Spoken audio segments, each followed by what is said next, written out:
হাসিনার অনুরোধ না রাখলেও ডক্টর মোহাম্মদ ইউনূসের কথা রাখলেন মালয়েশিয়া। শেখ হাসিনা সরকারের অনুরোধ অগ্রাহ্য করলেও প্রধান উপদেষ্টা ডক্টর মোহাম্মদ ইউনূসের অনুরোধ রাখল মালয়েশিয়া। নির্ধারিত সময় দেশটিতে যেতে না পারা 18,000 বাংলাদেশি কর্মীকে নিয়োগ দেবে।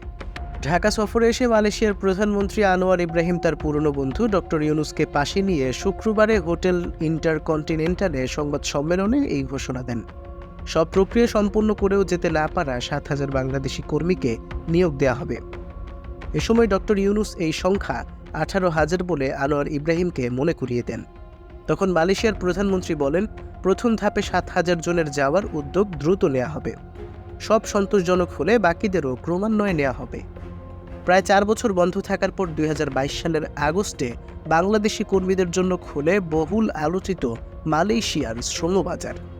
কর্মী পাঠানোর কাজ পেয়েছিল তৎকালীন 4 এমপি মন্ত্রীর প্রতিষ্ঠানসহ মালয়েশিয়া সরকারের বাছাই করা 25টি রিক্রুটিং এজেন্সি। সেগুলো সিন্ডিকেট নামে পরিচিত। পরে এতে যুক্ত হয় আরও 75 এজেন্সি।